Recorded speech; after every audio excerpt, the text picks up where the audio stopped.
Hello everybody, I hope you enjoyed that episode 3 of A Confession. I'm here with cinematographer Vanessa Whyte, who was responsible for all 6 episodes of the show. Let's start with a brief conversation about how you got involved with the production and how you met our mutual friend Paul Andrew Williams. I met Paul. I did a short film called Operator, which was directed by Caroline Bartlett, who is his now wife, and he saw that, and then after, we kind of became friends, I guess, and he asked me to do a film called Murder for Being Different, which was BBC 3 and BBC 1, which we shot in what year are we in? 2019. It was in 2017. 17. It was 2017. So we did a 1-hour film for the BBC, which was similarly a true story about a murdered girl. We did that as an hour one-off, and then I ended up doing second unit on a show that he directed called Strangers, which was in Hong Kong. So I spent 2 months in Hong Kong, and then he asked me to do this last year. And how did you? So did he just approach you with the scripts? What was the conversation? He texted me and said, "I've got a job. You're on."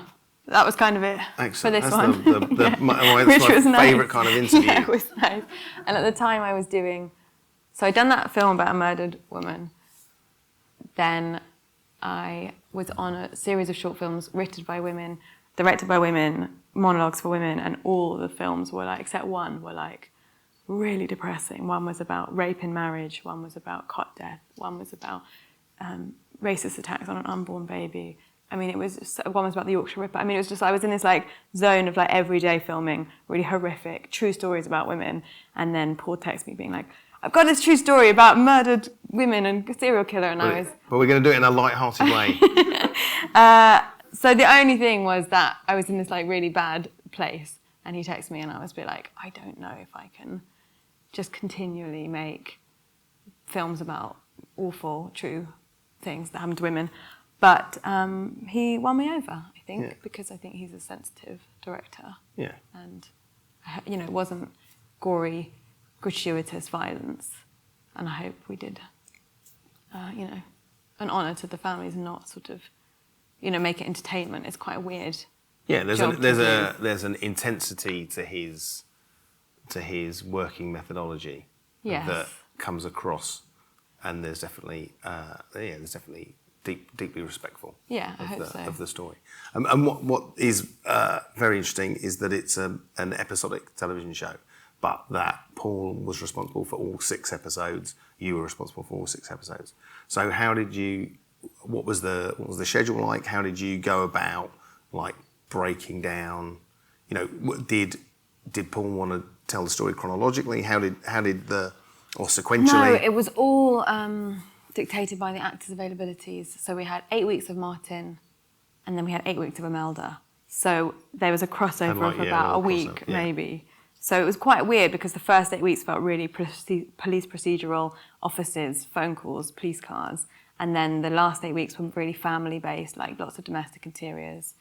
And it kind of changes because in the 6 episodes you have the first 2 are sort of a whodunit, the second 2 are the confession and the trial for Sian, and then the last 2 are what happens is Imelda's character the confession gets thrown out of court and doesn't get it's not admissible. So Sian's trial is all based on DNA evidence, and Halliwell is convicted, and then there's no trial for Becky, so Imelda ends up having to petition Parliament, petition Downing Street, David Cameron, I think it was, and she spends years and years petitioning and fighting for Fulcher and fighting for the confession, and in the end they have a trial for Becky in episode 6, where the confession is admissible and Stephen Fulcher has to come and testify when he's no longer a police officer.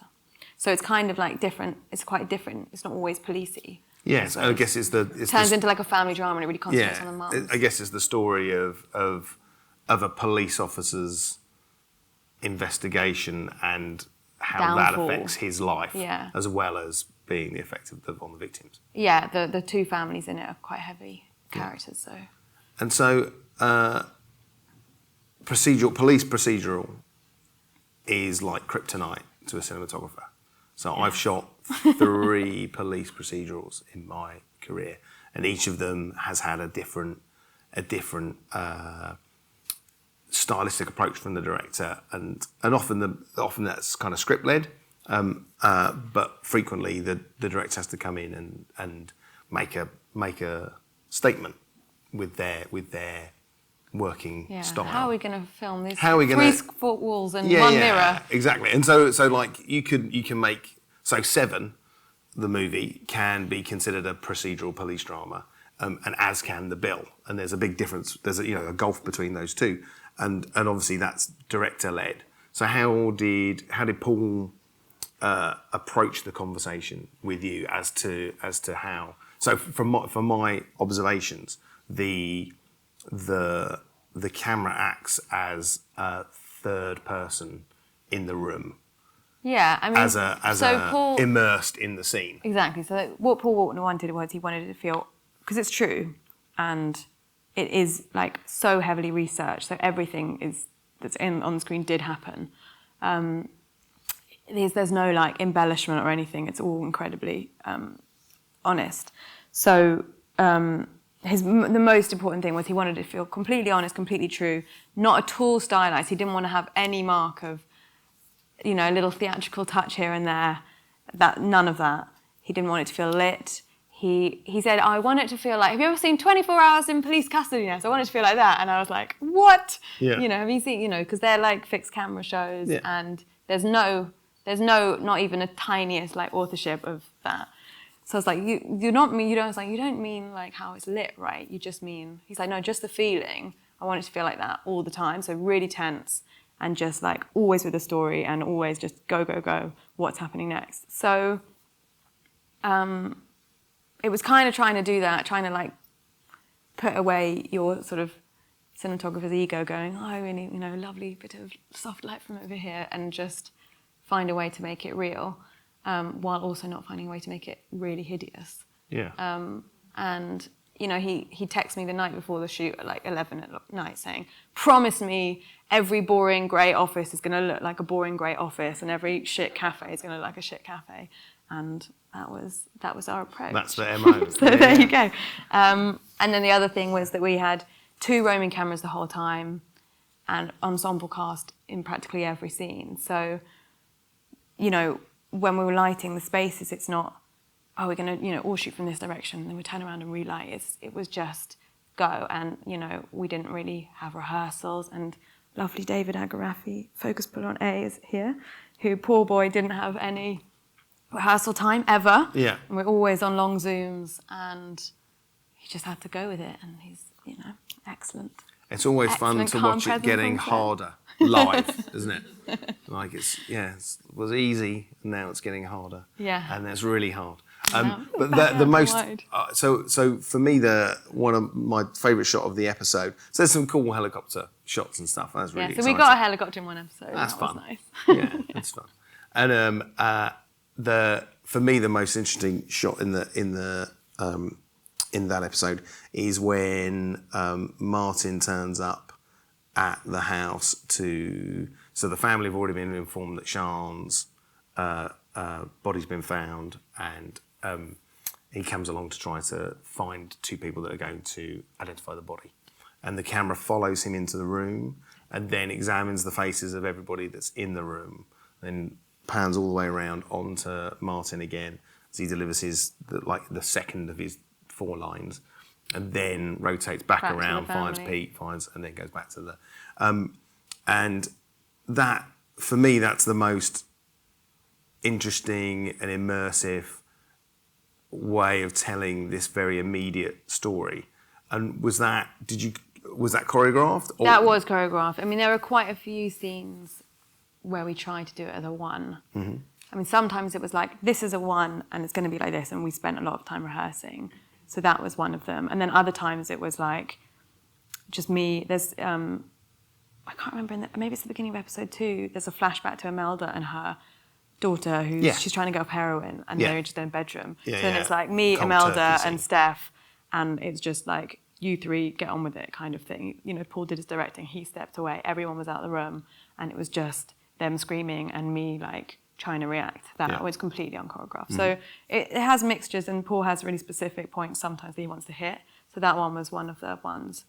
And also in this episode is the only time we ever had a track and dolly, and the only time we were ever outside of a car was when Martin's character, when Fulcher finds out that Sean's dead, and there's like one shot from outside the car, and he looks out. Walks, and that actually, the one shot and the whole thing I really don't like, because that was Paul always, you know, whenever it was on a low loader or whatever, or a car rig, he said, I don't want any car rigs. If we're on a low loader, I don't want it to feel like a low loader. I always want to feel like we're in the car. The camera can never be feeling like it's not a character's perspective. Yeah, in an impossible So it always had to place. feel inside. And so that was the one time we did it for that beat. And actually, I think for me, it jumps out as a stylized thing when everything else is so like documentary. Yeah. Interesting. But you know, that was the one thing. Whereas there's one shot in there where Joe leans into the sunlight and he says, "You and me need to talk." Yeah. And that's the one shot Paul hates because he thought it was really show-offy. Yeah, even though it was just the sun and, Yeah. and not, you know. Like it was the real sun. We really did there. it. We were in the grade, and he was like, "Oh, I hate that shot now. It's such a show-off shot."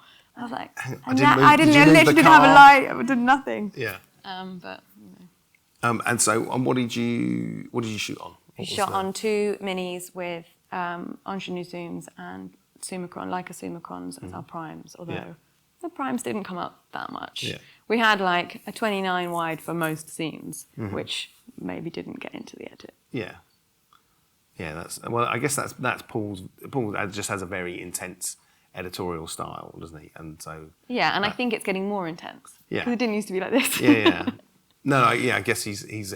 So did you with the furtive zoom?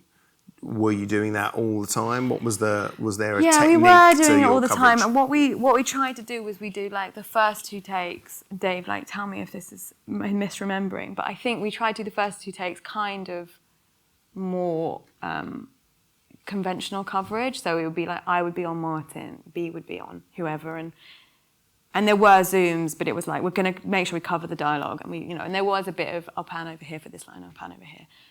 But then there was often like, take 3, go wild, just do what you want. And then it was just run around. And then Paul would always say, that's my favourite, let's do everything like that. But obviously, it's ITV and you've got to make sure everything's covered. So we sort of did a mixture.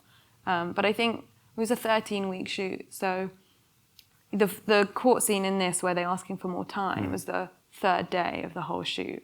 And watching that felt so conventional to me because I think we started off and it's like, and then by the end we were just like, whatever. Yeah. 200 mil. Yeah, exactly. Wallop. Put the long zoom on and the doubler. Yeah. So yeah, I mean, it's not supposed to be seen on a big screen, so it's quite weird watching it like that. But no, it's good. Intense. It's intense, sure. Intense. I'm just wondering whether now's the time to put it out to the audience. There's a question already, which is very exciting. That normally doesn't happen. No microphone. So yeah, speak. We're wearing them, so you have to shout. No worries. Thank you. It's really crafted cinematography. So very well. Thank you. A few part questions. How did you initially get your foot in the TV field? Good question. Well, I had this really lovely friend called Christopher Ross BSC, who gave me my first ever job as second unit on television on Youngers. On Youngers, yeah. That was and one of the characters, this is a bit of an aside, one of the actors had never performed on television before. And back then she was just called Sims. And now she's Little Sims, who's like a big time rapper, Mercury Prize nominated. Yeah, there you go. So I met Chris. This is why you should always say yes whenever you get invited to do any live stuff. Chris and I did a panel for a festival together. The Smalls. Which was a disastrous panel, wasn't it? It went really badly. There was no one in the audience. There were more of us than there were of you, which is I think is the wrong way around. I'm no expert. It was a disaster, and but I'd worked with a director called Tom Green when I was at film school, and Chris was working with Tom on Misfits. Is that right? Yeah. So we kind of knew each other. We knew of each other, and then we all went to the pub after to like laugh about how terrible this thing was, and that's how we met and became mates. And then you called me up and asked me to do Youngers, And then basically Chris is responsible for my entire career, because then we did... then we did... Get Santa was after that? Get Santa was after that. Something else was after that And then Fortitude, where I was doing yeah. main unit daily. And that was a procedural television, a procedural police drama in Norway, which is even greyer than Swindon. I mean, that's the thing. If someone rings you up and says, "Would you like to come and do a procedural police drama in Swindon?" You go, "It's going to be great." Yeah, it's going to be. Yeah, it's going to be. Great. Yeah. So I did lots of second unit. Not just for Chris, but other people too, but a lot for Chris. And honestly, I just spent years and years having interviews where people would be like, "Yeah, but have you ever done main unit? Oh, but have you ever done main unit?" And not getting jobs because I'd only ever done second unit. And then Paul, when I did Murder... I couldn't offer you a main unit gig without firing myself. Really, Chris, you really should have, And then my first main unit job was Murder for Being Different, which was that BBC film that I did with Paul. In 2017, and then I went back to second unit for that Hong Kong one, but I did a couple of episodes of Silent Witness after that, and and then last year I guess was my first proper year of just TV, and this year started with probably 6 weeks of just interview after interview after interview, rejection, and then eventually I got a series for BBC Three, comedy series, and then I went on to a BBC Four series, which was billed as a comedy, but it's kind of depressing. And then I did this. So I did three TV series and a mini series for last year. So yeah, that was my first year of real TV. Real TV, main unit. And can I ask, how did the producers find you bankable, I guess? I don't think Paul gave them a choice, is the truth, but by that point, I'd done 2 projects with him. One was a film that had won a BAFTA, and I'd done 2 TV series. So I don't think I was so unbankable. It's quite tricky because the other 2 things I'd done were quite low budget. But I think if you have an exec producer who trusts their director, and the director's sure on you, it's fine. It's quite tricky when I've been in situations where directors and the producers have approved me and the execs haven't. So how did you manage that? How did I manage it? Well, I was really depressed and I didn't get the job. So that's what I did. So it's frustrating and annoying, and you always have to have approval. But I guess you just plug away, and eventually someone says, "All right, you can do it." Yeah. But I feel like it's a real slog of ticking boxes with CVs, because second unit is sometimes really hard. When I did Fortitude for You, actually it was kind of good because you'd already kind of half lit the sets and the gaffers already knew. But you turn up with no prep. Yeah. You don't know any on the crew. You don't know the actors, and then you have to shoot for the day. Yeah. You have to complete your schedule. Yeah. When you don't know anyone. And one of the actors on Fortitude, the first thing she said to me on my first day, she said, "Oh, you look about 7."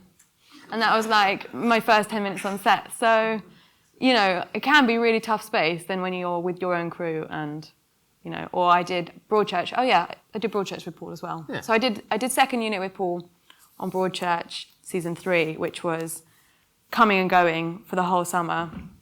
And that, I guess, has American ITV execs as well, maybe. But on that one, I never had any recce's, and I didn't know the crew, and I didn't have very much time with the DP, and I wasn't the DP's choice.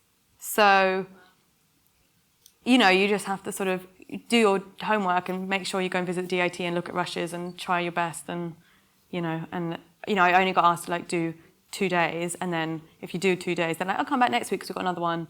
And then, I wasn't booked as a second unit for the whole thing, but you just sort of keep going day by day, which is what happened on Get Santa, actually. It was come do 2 days, and then 3 weeks later, keep shooting. Yeah. There's reindeers. Yeah, I think second unit is really good if you get the opportunity, and people look down on it, but I think it's really so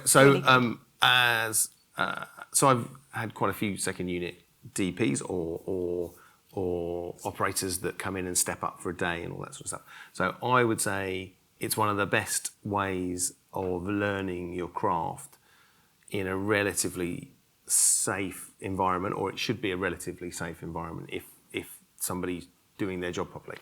And what is unique about the role is that, so when you're at school and you're doing your English, like GCSE, your English teacher will say, you need to read this poem by Dylan Thomas and write a poem like Dylan Thomas. And of course, you're 15 years old and you have no idea who Dylan Thomas is.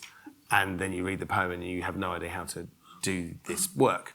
And being a second unit DP is a bit like that. You have made, like you've got to watch the rushes in a very brief period of time. You have to absorb what the intention is and what the philosophy, what the shooting philosophy is in, just a few, like maybe you've got half an hour's worth of material, and then you have to work out what the lighting philosophy is, and then you might work for someone who's a bit of a control freak, and he or she will say that's not right. Do it again. Or they might say, so I was thinking we'd have 2K over here and a 3K over here and blah, blah, blah, and then it's fine. Yeah, and so Ness would when working on shooting the second units on my projects, would always be able to just be me, and that's an almost impossible task to be. I know for one that I can't be anyone else. I don't have that in me. I'm just me, and I do what I do. Ness was able to be me, which is why she's even more skilled than the average. That's very kind. Yeah, I mean, that is the challenge about second unit, is trying to do it in someone else's style. Yeah. But that's also what's really fun, and you learn so much, because that first day on Youngers, I was given 3 white walls and a window, and a list of scenes was like, insert mobile phone, daytime. Then it was like, now you're in a club, and it's a close-up of this actor. Then it's like, scratching. And now it was like, all different episodes, all different inserts for different scenes, and it was like being at film school. It was like being a Blue Peter. It was like, okay, we've got 2 lights and 2 flags and one piece of gel. 2 Mac 500s doing spinning things. And it was just sort of, let's, get it done. But Get Santa was a bit more planned, wasn't it? But yeah, it's a really, I really recommend doing it. It's good fun, and it's a great way of like being on projects that you'd never be on otherwise. You know what I mean? Yeah. Say yes. Just say yes. Just say yes. Is there another question? There we go.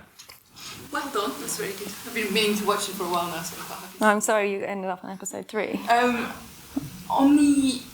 You as a DOP, have you had any encounters with the actual real people? Yeah. And if you have, has it affected the way you've kind of shot, or would you like not to have met anyone? What was your approach about it? Yeah, they come to set and they visit, and it's really strange, and it does make you think this is, a weird way to make a living. Who did you have visiting? So on Murder for Being Different, we had the lead detective who'd convinced these. Murder for Different was a true story about Sophie Lancaster, who was brutally beaten to death by a group of teenagers. They were 15 years old and she was 20, and she dressed like a goth, and they just took against her, and they beat her and her boyfriend up, and the boyfriend survived and she died. And the detective who convinced some of the teenagers' friends to testify came to visit. And Sophie's mum actually runs a sort of anti-hate crime charity now, and we kind of connected on Twitter a little bit and have retweeted each other, and everything I promoted about Murder for Different, I tried always to link the charity and her work, but we never met in person. On Confession, both Becky's mum and Sian's mum came, and Sian's mum, she just looked like she was having a great time visiting a TV set. She was with her friend, and it was kind of weird. I didn't really talk to her very much actually, but we shared a couple of car journeys together.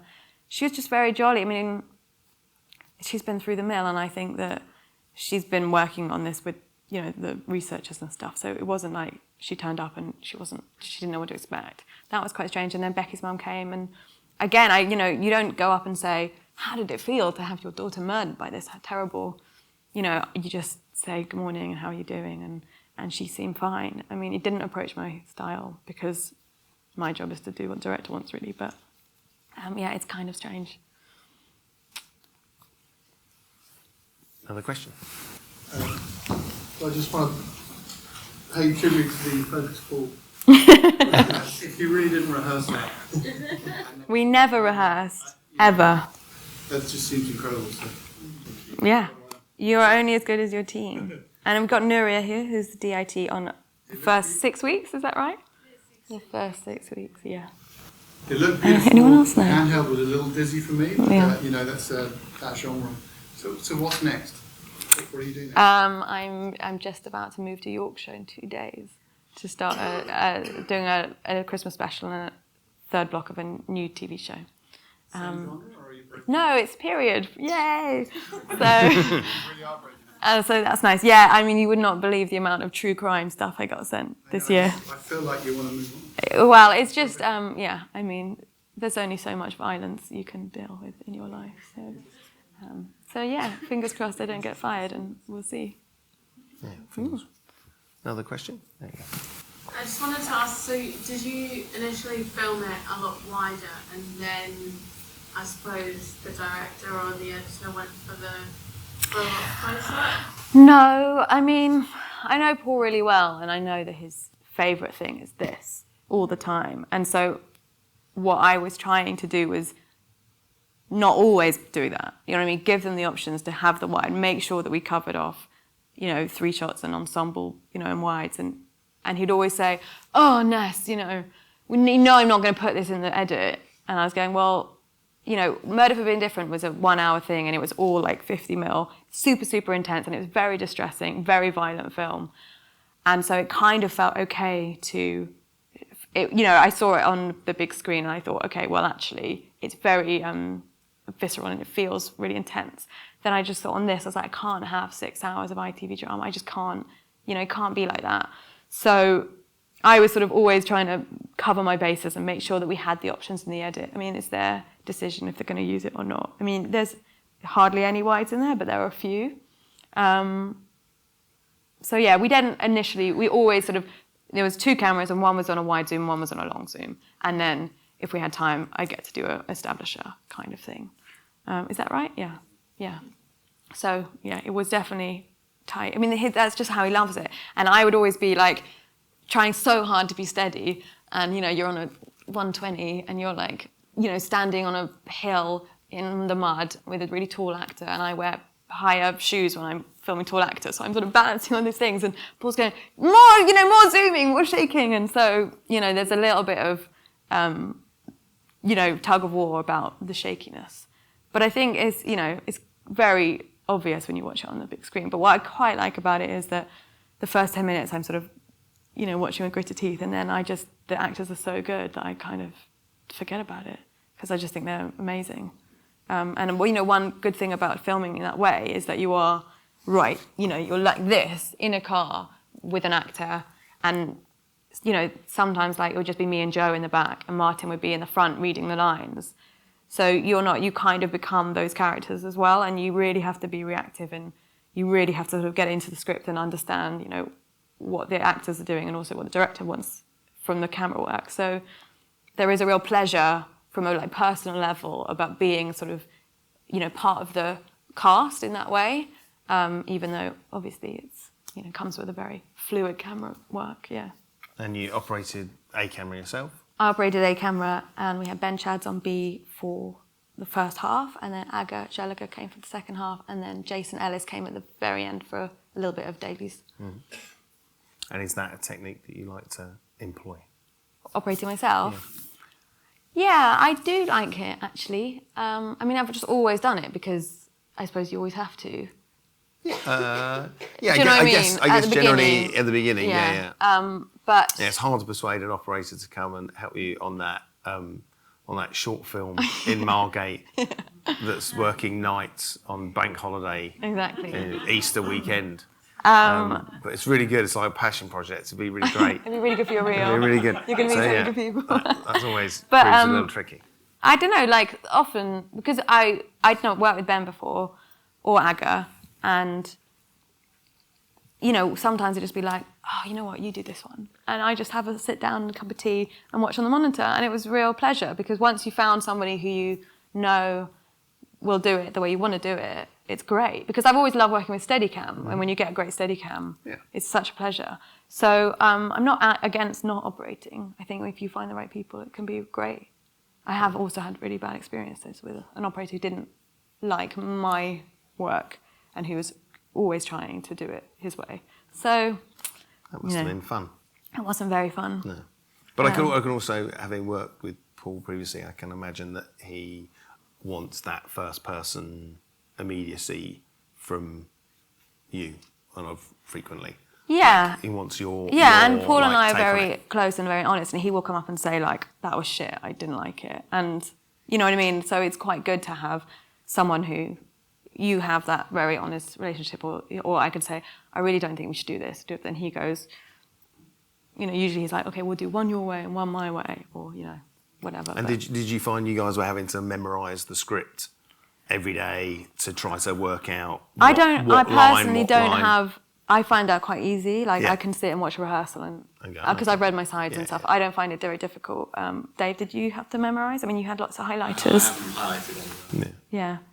But then, I mean, it wasn't like I was going to that line each time anyway. Yeah. The second take, I'd be somewhere else, or I'd have walked around the room. So they really had to improvise. Yeah, it's got that kind of like the film version of Gomorrah. It's got that. Well, that was Paul's big reference for this, was Gomorrah. It's got that, like, always catching the important line at the end of the line or halfway through the line, so that you're like hourly taken to the story. Yeah, well, that's the idea. You were trying to be responsive and not predict.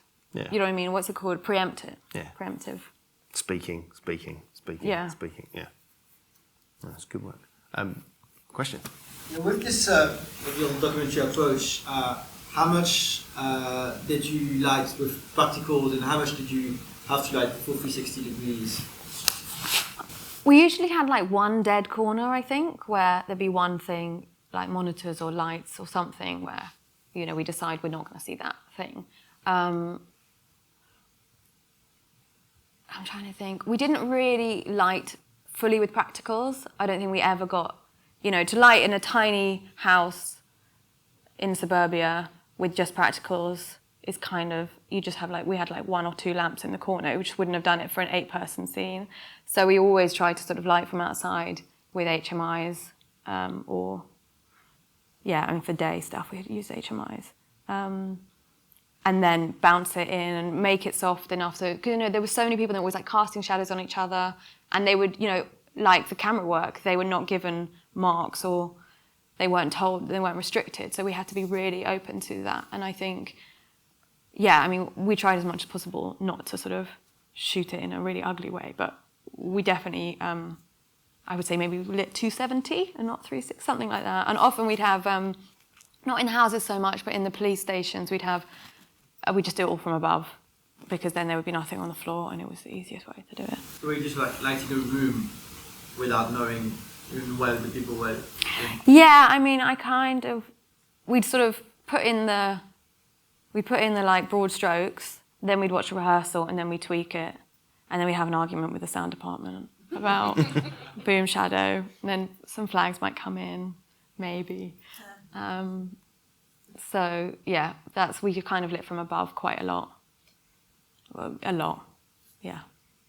Yeah, I mean, I guess when you're working with that MO as your like philosophy to the operating style, then really the operating style. I mean, that's what's great about being a cinematographer that operates, is that the two things are bound together, so that, you know, the mole beams through the church windows don't restrict the 360 that the camera's trying to do. Yeah.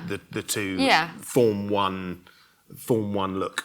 That's definitely true, but also the other thing is if you're operating, especially if it's handheld, you know, you don't have the time or the like sort of sense of space to sometimes finesse the lighting like you would, you know what I mean? Because you're concentrating on what you're doing, you're talking to the director, you're talking to the actors, and then, you know, you're also looking at a little monitor to what's the camera up to, you know? And sometimes, you know, things do slide because you're sort of you're not able to like take in the whole scene. Yeah, but that's kind of the magic. Like that's the point in a way that there's like for something accidents. like this, it's kind of Yeah. all right. But if the cast are not really hitting marks and there's a fluidity to what they're doing, there has to be a fluidity to what you're doing, and if you're trying to. Well, I think if it looks too lit, then I've lost my job anyway, Yeah. because that's the opposite of what we were trying to do. Yeah, exactly. Next question. First of all, that was really immersive. I thought it was just really. I forgot that I was watching something. It was really visceral, and so I think you achieved what you're trying to do for sure. Thank you. And then my question is kind of for both of you, and that is when you read a script and you kind of know the story that you're shooting, and then you're on set and you see something happening and you're thinking to yourself, this is not matching the script or the story. For example, like you wouldn't always notice it, but like when he said to the other police car, stay far back and follow us, and then we pulled out right behind, or when he's like, I dug the grave 5 feet deep, but then it's 2 feet deep.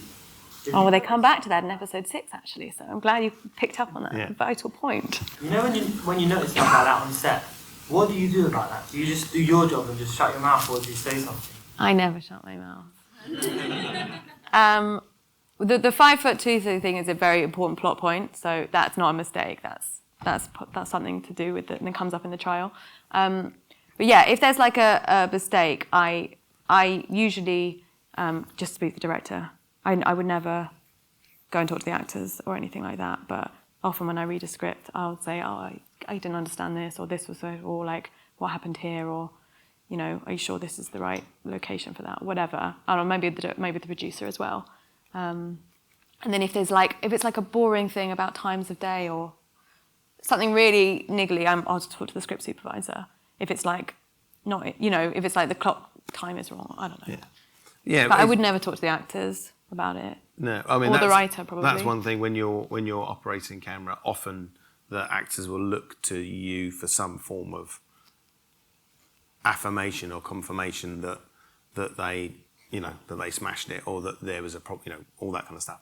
And so I think it's helpful to practice your poker face in that instant, that when you drop the camera from your shoulder and you walk away, that you're walking away to mention to the director that the actor didn't smash it, or that there was some form of issue, whatever it is. But I think it's in your job description. So as a cinematographer and as a cinematographer who operates, I think it is in your remit to be the editor on set, partially, to be someone else, so like an extra pair of hands. Like the stresses that are placed on a director during the average workday are extreme, and they come from very many and varied sources, and frequently the stresses aren't related to the task at hand. It's about next week, or another location, or a cast member's just dropped out, or whatever, all of that sort of stuff, or you're not shooting fast enough, blah blah blah. And I think it's partly our responsibility to be on the story. Yeah, to be like tunnel vision. This is what we're doing. If the moment that we're capturing right now doesn't capture the atmosphere that you're after, or the like every time you turn over a camera, sometimes you're doing this big wide crane shot with loads of smoke and shafts of light, and it's all about, have you got the gothic atmosphere right? Now, you should be questioning yourself constantly that what you're doing appropriate, and also is what the collective doing appropriate, and to back yourself off if you need to. I think that's it. Yeah, I think you're also asking about just like problems with scripts as well, but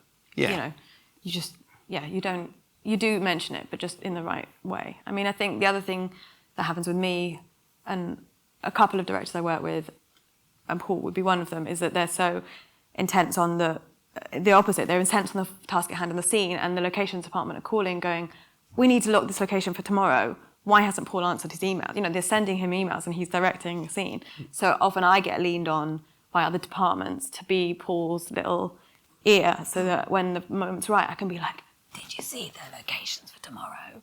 Or have you checked this costume or whatever? So that you kind of, I felt like sometimes I'm sort of the secretary figure as well, just to make sure that he was, you know, picking things up, or people would just email me and be like, is this location okay? Knowing that I was sitting next to Paul.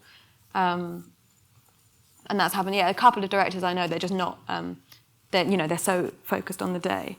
That happens. So it's kind of the opposite of that as well. And I think, yeah, so I guess that's when you're working, when you form a relationship with a director, you find yourself falling into what that director needs from you to get through the day, to make the work, basically. And sometimes it's that version, sometimes it's the like gung-ho version. Yeah.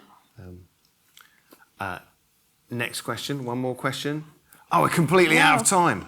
Unbelievable. I've been ignoring the hand waving. So I've written down everything that I'm supposed to say. It's written down here. This is good.